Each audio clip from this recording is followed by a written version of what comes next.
Shalom and welcome to another edition of They Called Him Yeshua. I've been super excited to share this two-part interview with two of my favorite people on the planet, Jenny and Marty Goetz. They both have fabulous and fascinating stories and a lot of wisdom to share, and I thoroughly enjoyed sitting down with them, as I love any time that I get to spend with Jenny and Marty. So please make sure to like, subscribe, and share this video with anyone that it may bless. Remember, we are listening to the stories of the pioneers of the Messianic Jewish community to prepare our hearts for the next move of God. And I'm sure that this video will bless you in that regard today. Like, share, subscribe. Make sure to tune in for other episodes of They Called Him Yeshua. Let's get into today's episode. God bless. Shalom and welcome to another episode of They Called Him Yeshua. And I must say, I have been looking forward to this one, perhaps most of all. We are here today with Marty and Jenny Goetz, and two of my favorite people on the planet, just so you know. And as Dara, my wife, says, she always says whenever we talk about Marty, she says, "Marty, my hero." Oh, man. She's pretty special herself, and you guys are both. Thank you. So thank you both for being with us today. Thank you for having us. I'm really excited to hear Mind if I your scoot story. back a little bit? Go ahead. Good. Okay, good. So we're talking about the beginnings of your testimony and the beginnings of what brought you into not only faith, but into the Messianic community. And I know that you both have quite the testimony to tell. So let's start by, Jenny, I'll start with you. What was faith and culture, the Jewish identity growing up? Well, in my home, it was, my grandparents were Orthodox on my father's side. My mother's parents were kosher, not Orthodox. Like, they didn't go to temple, but they did on the holidays, and of course they kept kosher in their house. But when we went out to a Chinese restaurant, Right. they ate Chinese food, and they had paper plates for whatever they would bring in. So You did that too? everybody did. Yeah. So my brother was bar mitzvahed. I was not bat mitzvahed, but we had no faith of God in our house. My dad told me that when you died, you went into the ground and that was it. The worms ate you, which was very encouraging. I will say, after I got saved, I asked him about his father, who was very religious. I mean, wrapped the tefillin every day, very Orthodox. And I asked my dad, what did your father think about, like, Exodus? You know, he said, well, my dad believed it. And I said, well, what do you think about it? And he said, well, I just believe that, you know, people could read the signs of the times and the nature, and maybe the tide went out, and so they crossed the Red Sea. I mean, that's what they read. So I did not grow up believing in God.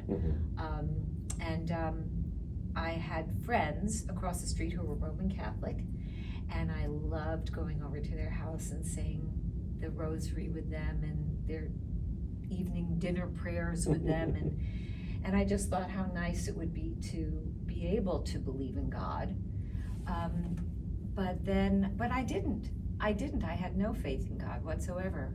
And by the time I was 14 years old, I babysat for a friend of mine's daughter. Well, she wasn't really my friend. My parents owned a two-family house, and they lived upstairs. And I was babysitting for their one-year-old daughter, Jennifer, and I got a phone call at 11:30 at night from Bob, the father.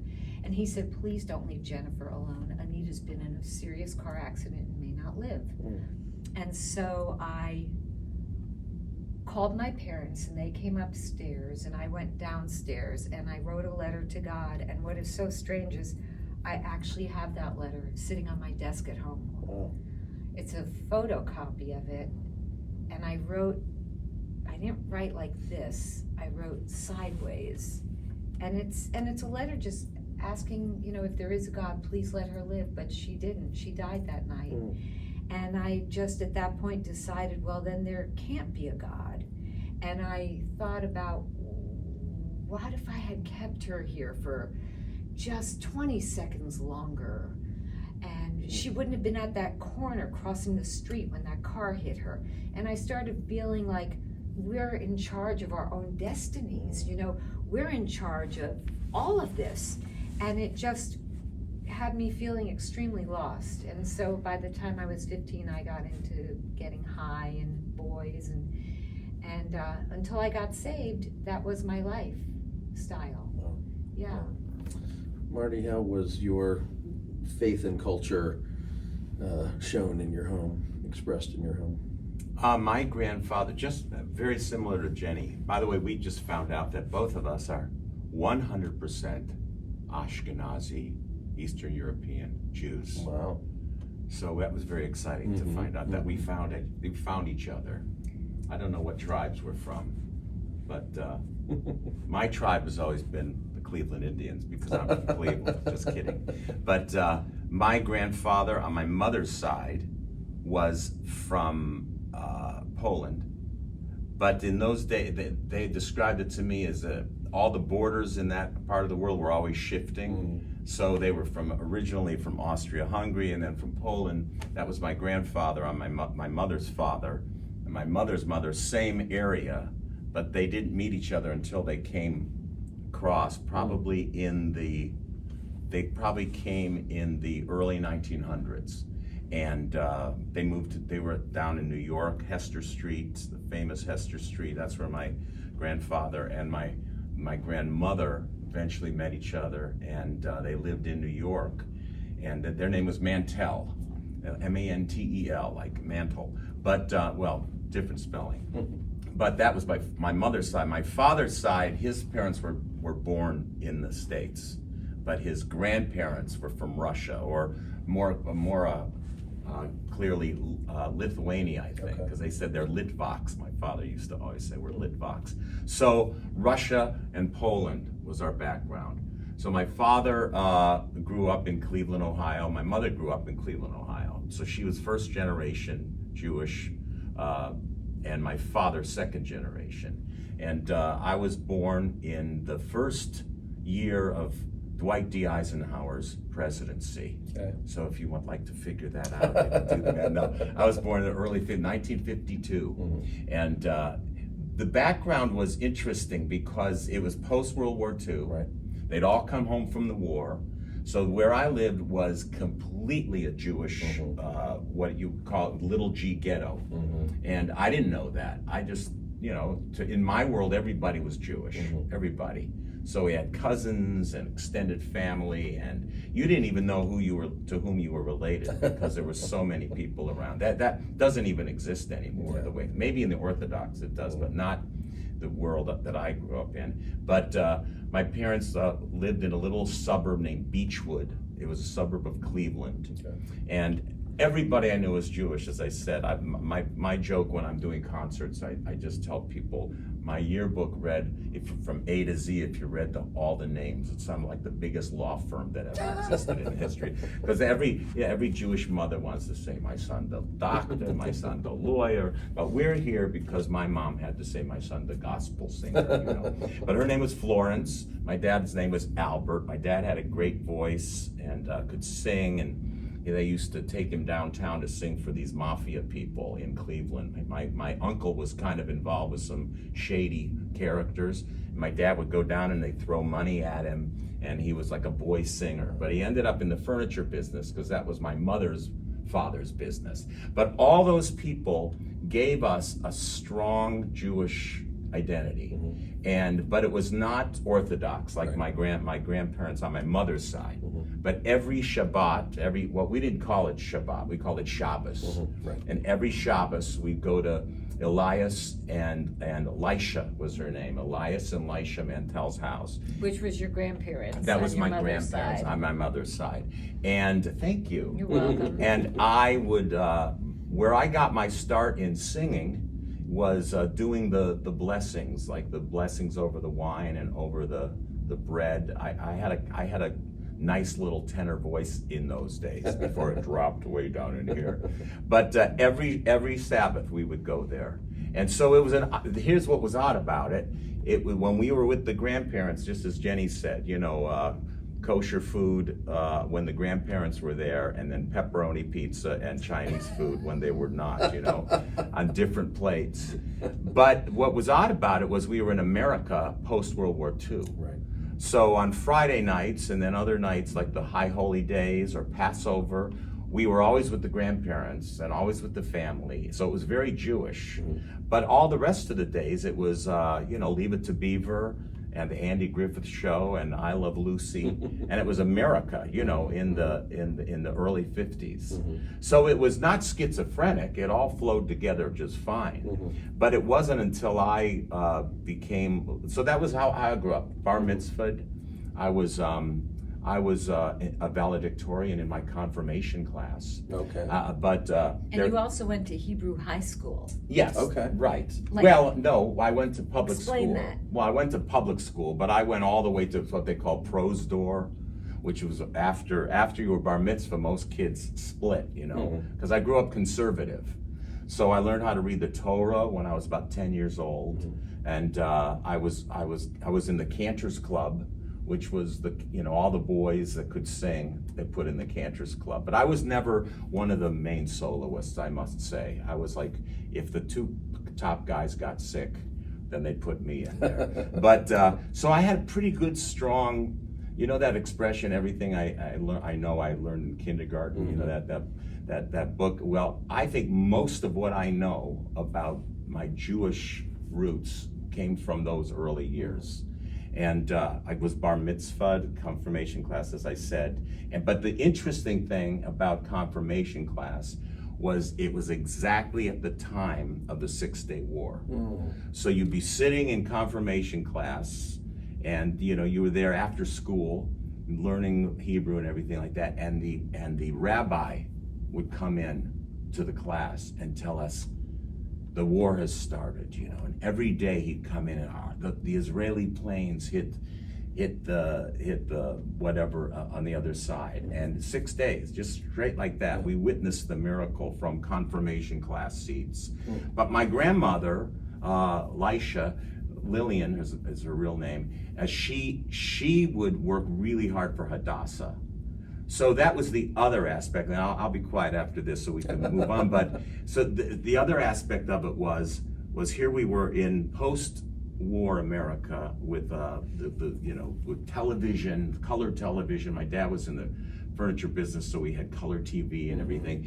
But then the religious background. But then there was this knowledge of Israel as well, because we used to at Hebrew school, we'd get these little cards and we'd put these little stamps on it that we buy trees. Oh, every time you bought a tree, you put a little stamp on this card until you had all. That was the way we grew up. Yeah. And to catch up with my beautiful wife, then I left Beechwood in 1970 and went to Carnegie Mellon University, and I was an English major there, because I didn't know what I wanted to do. Gotcha. And regarding music, all I really had ever done was the Cantors Club, and I did a talent show in my high school. I was very shy. I didn't ever wanted to, but I've been playing piano with my piano teacher, Mr. Balo, since I was a kid. But I quit when I was about 14 and started playing rock bands. And I had a Farfisa. Have you ever seen a Farfisa compact deluxe organ? No. Okay, see? It's a different generation. So I had an organ, and I learned to play the lead from Light My Fire. Nice. I was the first one in my school to know how to play that. So I played in rock bands, and then I played at a talent show at school. But besides that, I didn't have any idea I'd end up in music. Yeah. But I left there, went to Carnegie Mellon, and that's kind of where my story with Yeshua begins. Okay. We'll segue into that in a little bit. I want to do an aside here, because you're both musical. You both have music in your blood. You have toured with some of the greats. May I say too? Yes. Did you mention about your dad her dad was a Broadway movie actor, pedigree. I mean, the guy was Wow. from, he went to my college. It was Okay. called Carnegie Tech at the time, and he was a bona fide actor. Wow. I mean, right, But he never made it. never made Okay. it. And her mother, But he did it until he was 55 years Wow. old. yeah, his name was Ben Yaffe. And a lot of those shows in the early 50s, like those black and white serial shows, Naked City, Dr. Kildare, her dad was in some of those. Really? Wow. And her mother was a coloratura soprano. Oh, wow. To whom did they compare her? Oh, Joan Sutherland, who was and Lily Pons. Wow. And she Beverly really, Sills. she really had a gorgeous voice. Yeah. So Jenny comes from real strong. My dad could sing a good song, but she's got the real background. So James Taylor was my first 45. Oh wow. Handyman. Wow. Handyman. Oh wow.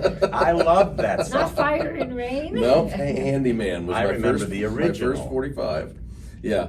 Mine was If I Had a Hammer by Peter I was Paul just going to ask, what were you listening to in the late 60s and early 70s? Oh, in the late 60s? Late 60s. Oh my goodness. Oh, Joni Mitchell, Uh-huh. 1967. The Beatles. I was a Yes. huge Beatle fan. James Taylor, Yes. of course. What's her name? You've Got a Friend, Carole King. Carole King. I mean, I'm talking now in the late 60s. Mhm. Early 70s. Oh, Jackson Brown. Mhm. Love Jackson Brown. I was not a Bob Dylan fan. Okay. I did, the first album of his that I really latched onto was Blood on the Tracks. Okay. And that was not until 1974. Yeah. Oh yeah, I loved music. I mean, I went to a Beatles concert when I was 10 years old at Wow. Carnegie Hall.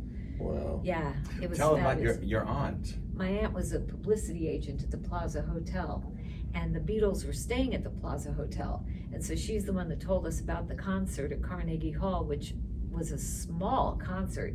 And we got tickets, $10 each.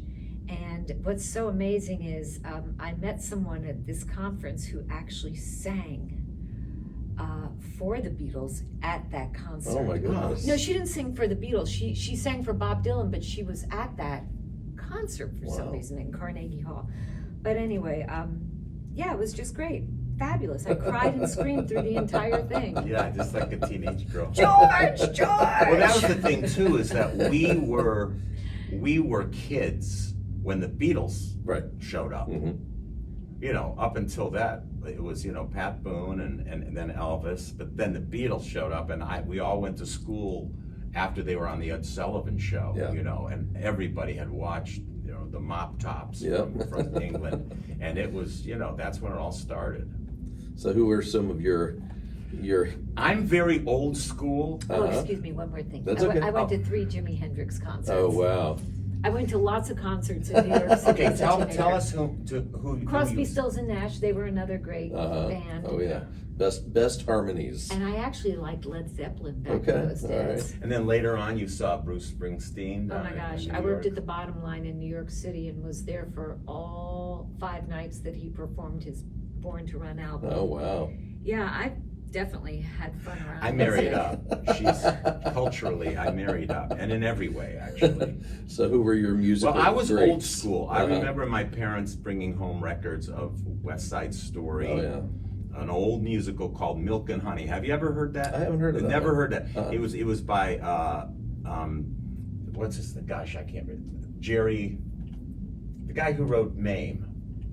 Oh gosh, where's Michael Wolff when I you don't need know. Broadway show music was mine as a kid. That's Gotcha. right. As Me too. kids, we all listened Right, to we all Broadway listened show to those music. shows. But later on, I liked, you mentioned Handyman. Yep. I liked Sam Cooke. Okay. Yeah, Oh yeah. yeah. Come, did he sing that song? No, but he had a great I don't know. voice. Yeah. And I liked Sam Cooke, but I liked the old style crooners, Nat King Cole, Oh, yeah. Frank Sinatra. Oh, tell them also about your brother and you and your boyfriend Tony with whom they Bennett? played. Yeah. Oh, well, my brother was in a band with Tony Bennett's kids. Oh wow. Called Quacky Duck and His Barnyard Friends. And so, Tony came over to my apartment in New York City one night. We all went out to see a concert with Ella Fitzgerald and Cab Calloway. We went to a small club in New York to hear this amazing violinist named Stefan Grappelli. Wow. He's a French violinist. Oh my gosh. So yeah, I mean, I had a very exciting life. Yeah. She's very exciting. I'm a little more boring, but I like those. I like the good old time singers most of all. But later on, I like the ones that everybody else liked. But I was never, strangely enough, even though I guess I had God gave me a little bit of ability in music and everything, and I liked a little bit, just yeah, a little, just a little, and I liked music, but I was never, strangely enough, a big music aficionado type of a guy. But I liked James Taylor, I liked Carole King, I liked all the Crosby, Stills, Nash, but best ever Beatles. Yeah. I mean, just Beatles were the best.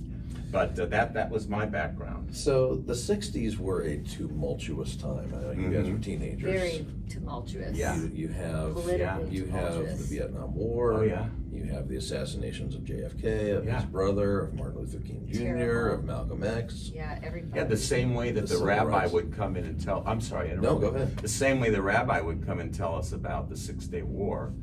I remember our principal coming in telling us about Kennedy. Yeah. And he was shaking and trembling and crying, and then we went home and my parents were crying. It was, matter of fact, just editorializing a little bit, I don't think America has ever truly recovered from that wound.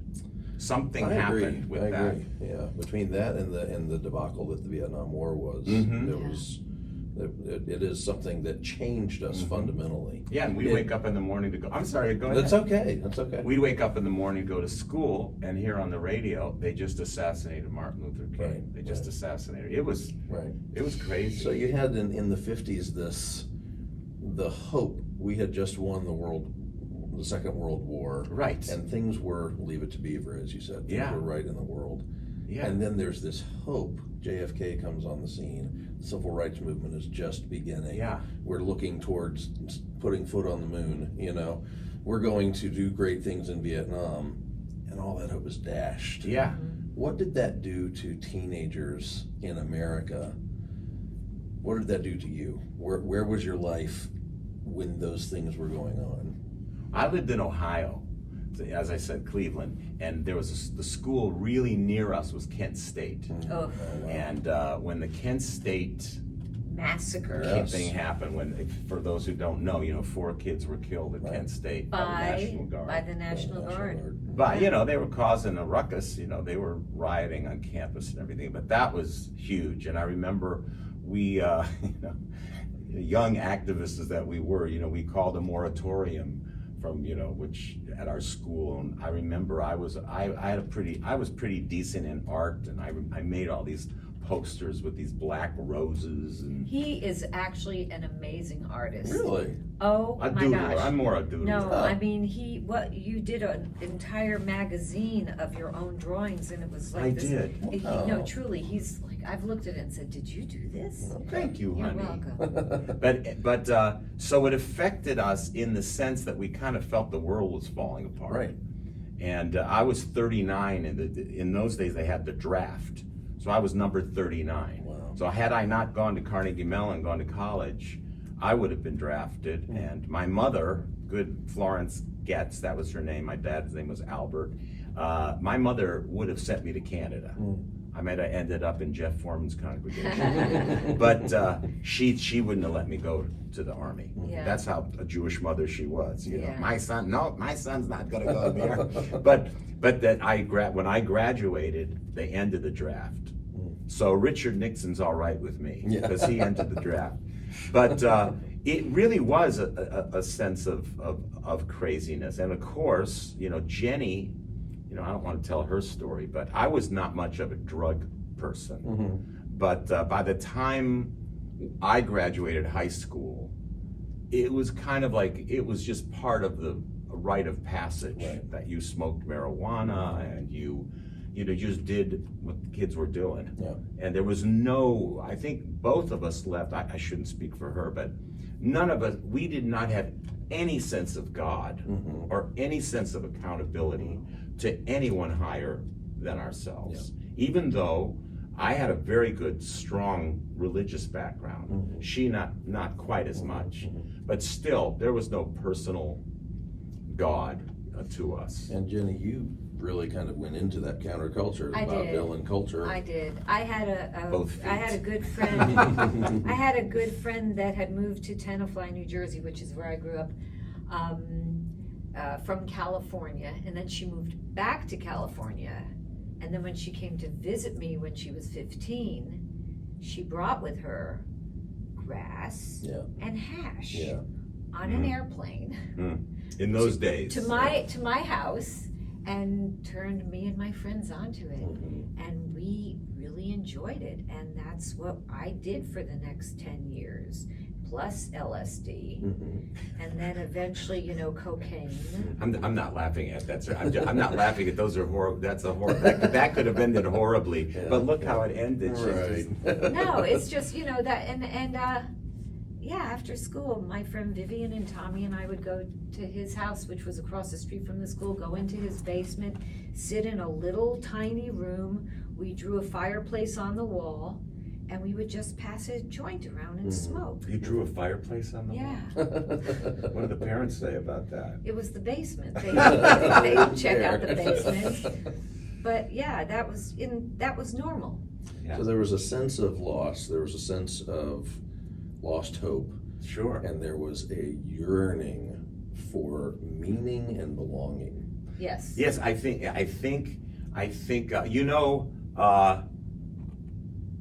as we're speaking here, the Jesus Revolution movie is the band in that movie. For those who see it, it's called Love Song, and I've become friendly with Chuck Girard, who was in that band, And Tommy Coombs. Okay. Yeah, both of them.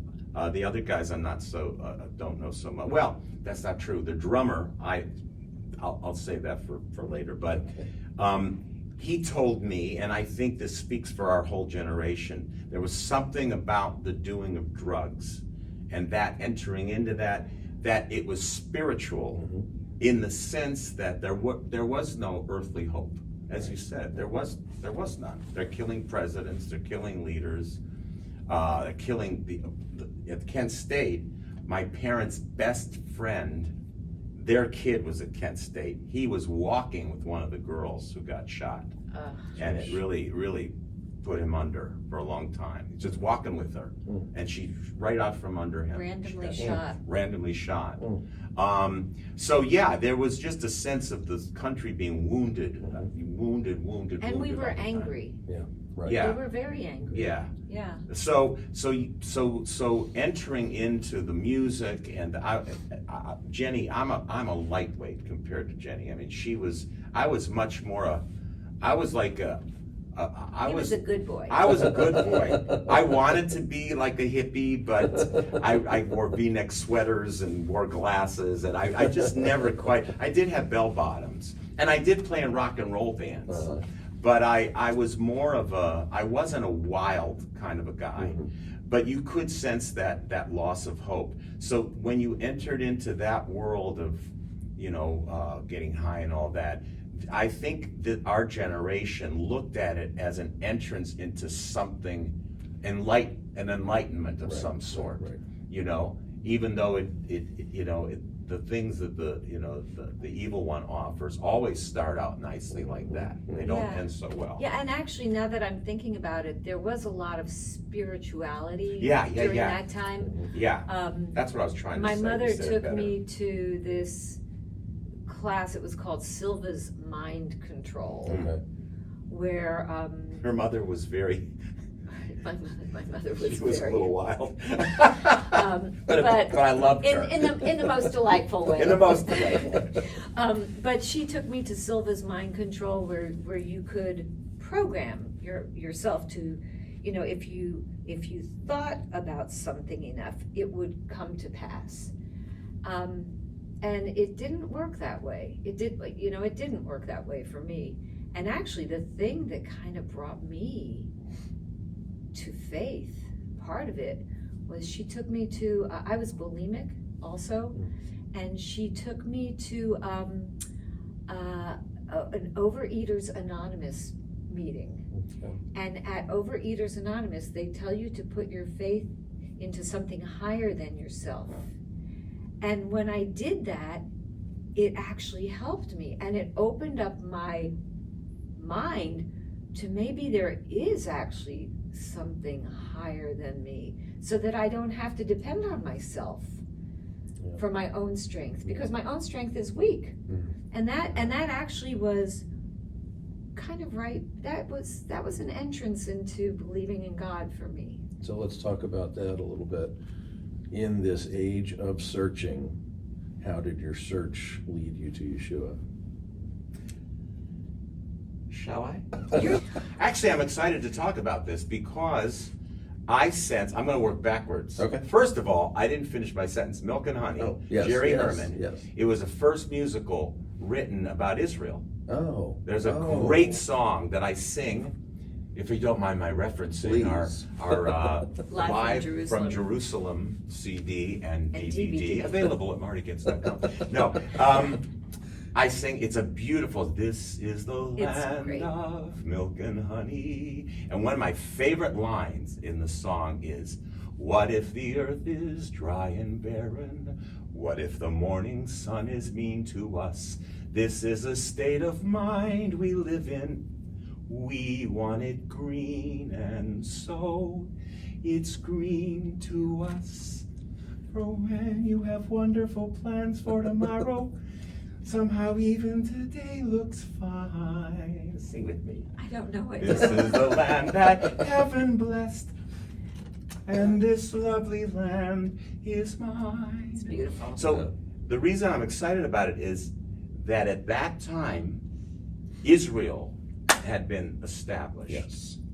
And I think what people are starting to realize is that when that was established, then when in 48, when Israel became a state, and in 67, people have said this so much better than I say it, but there was a release of spiritual power, spiritual whatever, from God himself. Somehow he like opened a door. So even when we were in those times of searching or lost hope in the natural, God was already doing what he does, right? And let me interrupt with a sidebar question. Yeah. Even in the atheist that had the Jewish culture, Yeah. the one who was more religious but was still, in the American life. Yeah. In 67, when Jerusalem came back into Jewish hands, was there a new sense of Zionism in you and in your communities, in your families? May I say something? Yeah. I was young. Uh-huh. Well, but yeah, no, for me personally, it had no impact spiritually. No. Okay. I wouldn't say it was spiritual, but I would say that there was a sense of when Israel recaptured Jerusalem, there was a sense of, wow, Israel is taking its place. Yeah. And you were much more conscious of it, but it didn't have a personal effect on me. As a matter of fact, I'll just continue, when I left and I went to Carnegie Mellon, I had a very different background than actually, Mark, we've been joking lately so much about our life together. And the only reason I mentioned that 100% Ashkenazi thing, by the way, I have a friend who has a funny joke about it. His name's Ken Adler, and he's 100% Ashkenazi. He took the test before we did, and he has a fun. I hope people won't be offended by it, because it has a stereotype in it. And he says, I just found out from Ancestry that I'm 100%. This guy's really Jewish. I mean, he's just much, really from LA and very, very, kind of entrepreneurial, and he said, I just got from Ancestry.com, paid $100 to find out that I'm 100% Jewish. He says, there's nothing more un-Jewish than paying someone else to tell you something you already know. So I thought that was funny. But all that to say is, when I went to school, even though I was in that milieu of my generation, I had a different experience, because when I was a freshman in college, as I said, I was very shy in high school. I didn't do much, but I decided this is my chance. I'm in college. I was an English major, so I didn't know what I really wanted to do. I heard that they had a show on campus called Scotch and Soda. I don't know if have you ever heard of Hasty Pudding at one of the Ivy League schools? No. A lot of these Ivy League schools have like drama clubs. Like her dad, as I said, was a full-on top-notch actor at Carnegie Mellon. I was a dilettante. I was just an English major that wanted to draw and act and do music. I was just like woo woo. And I heard they were doing a show called Festival. It was a rock musical, of course. And it was about this rock concert where the guy falls in love with a girl and blah, blah, blah. And I was in the chorus. And I got the showbiz bug big time. I just loved the whole thing. The costumes, the makeup, the scenery, I just loved it. And so then the guy who wrote the show, his name was David Spangler, he told me about this guy named Don Brockett, who was hiring people, college kids, because they had lots of enthusiasm and some talent, and they worked really cheaply. And he said that they're auditioning for some summer shows. This was my freshman year in college, like 1971. So I went downtown Pittsburgh, and I auditioned for Don Brockett, and played. They asked me to play a couple songs, and there doing the audition was this guy named Bert Lloyd, and he was from Altoona, Pennsylvania. We're talking here in Pennsylvania. He was not far from here. He had this beautiful, almost operatic voice. And they said, play for Bert. And I started to play the song from Porgy and Bess, I Got Plenty of Nothing. And I have a decent voice, but he was, oh, I got plenty of nothing. I said, wow, I ain't gonna get this job. Well, I got the job. And I went to Jackson Hole, Wyoming, and they were opening up an Opry house there. And I was the on-stage piano player for two shows called Love Story Western Style and Love Story Hollywood Style. They were takeoffs on the movie Love Story, except they were not about love story at all, but they just used that title. All that to say is, after that show, I didn't hardly go to class for the next 4 years. I was in showbiz.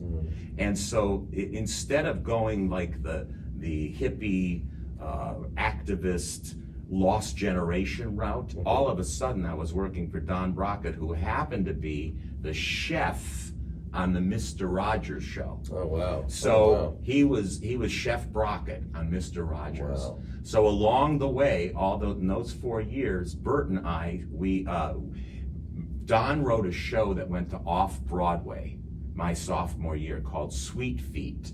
And it was an amalgam of those other two shows that he had written. And he put this show together with these young people.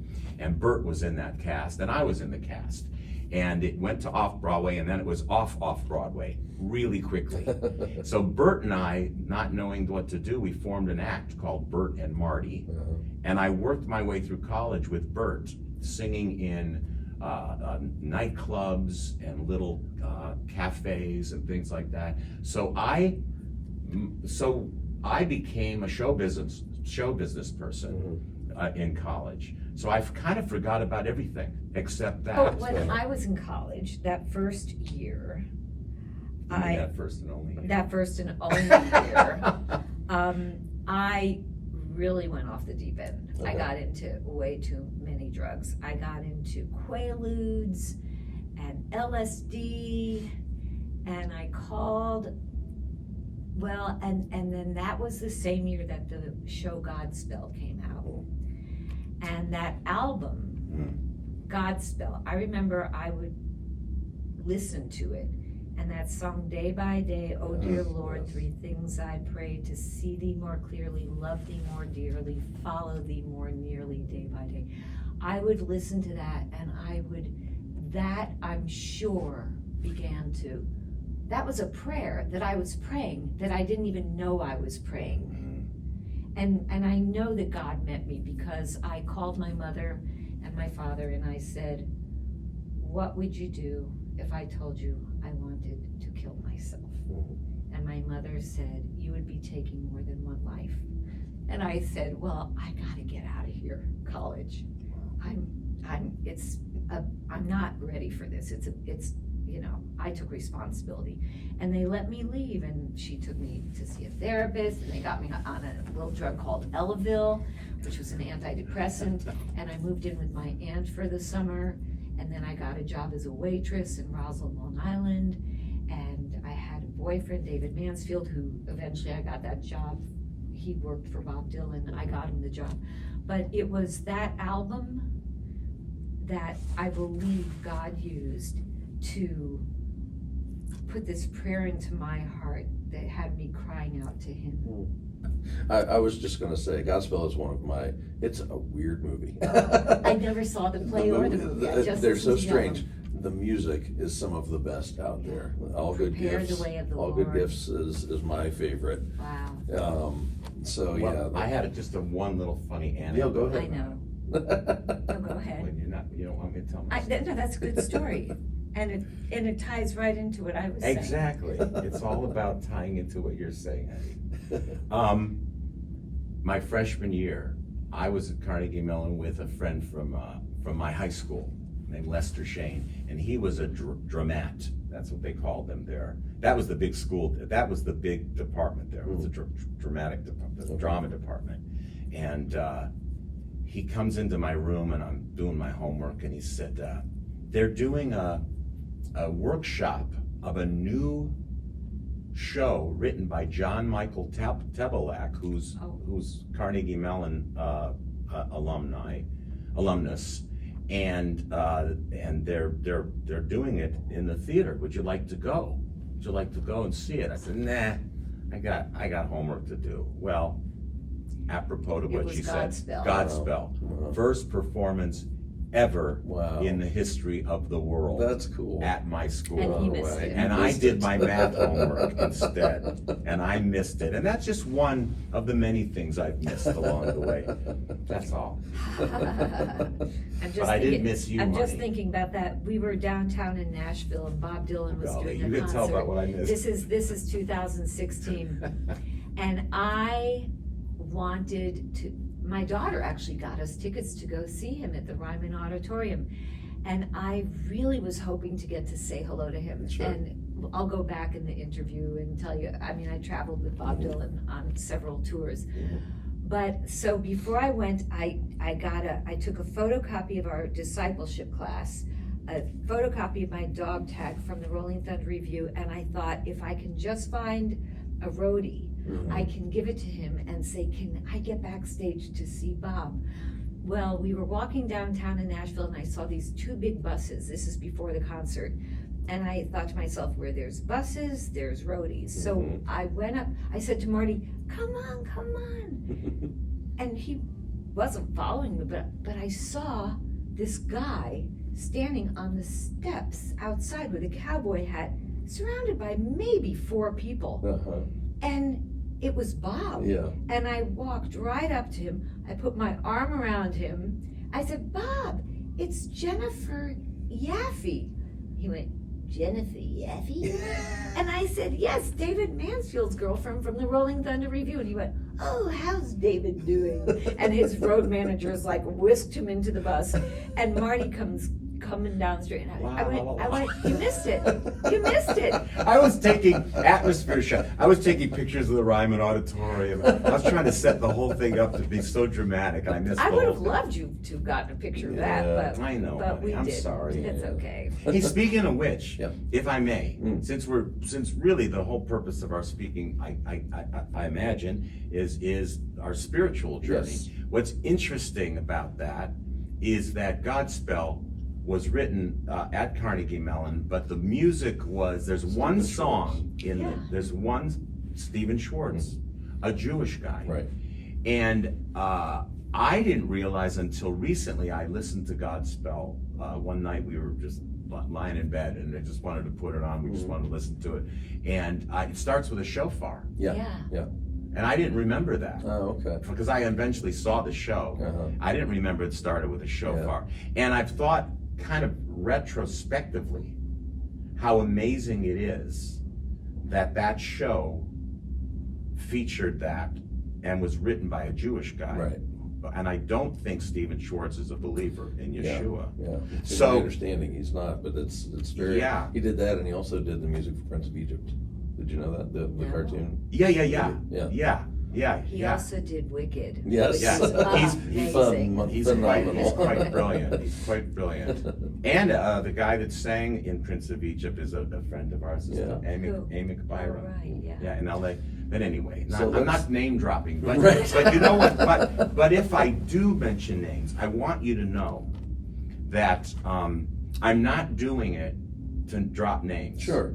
I'm doing it because Jenny and I are both realizing, and she looks amazing. I mean, she looks like honey, you look so young. So young. But we're not so young. And I'm only mentioning the names to give kind of like Context.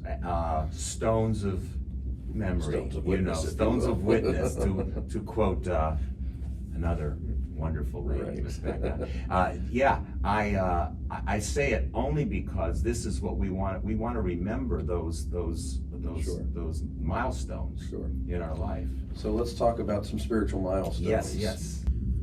And I'll go back to you, Jenny, first.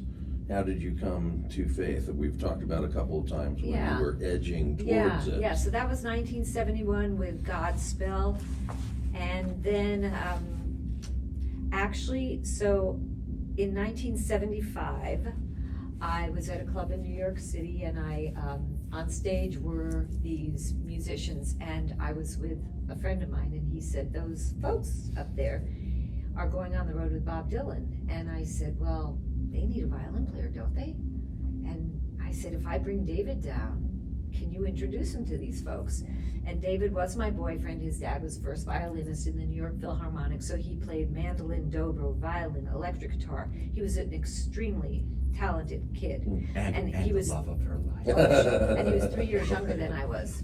So, and Bob, they were 35, I was 22, David was 19. So when I brought David down, he went backstage and he auditioned, and he just played the violin for them, and he came out on stage, and he was hired on the spot to go on what would become the Rolling Thunder Revue. Wow. And Bob Dylan invited all the wives and all the girlfriends and all the children of the performers, and it was a 6-week tour of Joni Mitchell, Bob Dylan, Joan Baez, Ramblin' Jack Elliott, the poet Allen Ginsberg, and along the way, different people would join us, and it was tremendously fun. And then we did it again in 1976, and I moved to California in 1976 with David. And in 1977, I had a voice teacher who was a born-again believer, and he was very charismatic, and he took me to church with his wife and himself in 77. And it was, everyone was praying and singing in tongues, and there were about 1,000 people there, and I thought to myself, either these people are crazy or they know something I don't know. So I thought it would be presumptuous to think I'm the only sane one in a group of 1,000 people. So when Branch Baker gave the invitation, I went forward, but he pushed me over when he prayed for me, and I thought that wasn't real. But my voice teacher told me I should go to a church, and he suggested the church on the way, which was Pastor Jack Hayford's church. And I went by myself. I didn't go with my boyfriend David, and I met a woman outside who was wearing a Jewish star with a cross in it, and I thought, that's interesting. And she told me she was Jewish, and I thought, that's really interesting. So I decided to get baptized, and I took my friend Dee Dee Downs with me. And when it was over, after I got baptized, she said, "Well, that was so nice." She said, Baba Ram Dass, all those, she was like into this whole thing. And I remember I had been, what happened, I forgot this part. The reason I even wanted to get saved was because I went to a motel with a girlfriend of mine in Joshua Tree, California, and I took a Bible out of the drawer, and I took it home. Gideon's Bible. A Gideon's Bible, and I took it home with me, and I started reading it, and I opened up to the Beatitudes, and I just read the words of Yeshua, blessed are the poor in spirit, for theirs is the kingdom of God. Blessed are those who mourn, for they shall be comforted. And I thought, whoever this Jesus is, I could sure use a friend like him. I hope that blessed you as much as it did me. I love Jenny and Marty. I just think they're fabulous people and have such interesting stories. Don't forget to like, subscribe, and share with friends, family, co-workers, rabbis, your pastor, your youth. I believe that we are on the precipice of a cultural shift, paradigm shift, and a spiritual awakening. And the only way that we can prepare for this next move of God is by learning from the pioneers of the past. And that's why they called him Yeshua exists. So thank you for joining us for this episode. Like, share, subscribe. Subscribe so that you'll know when part 2 of this interview comes out. God bless you and shalom.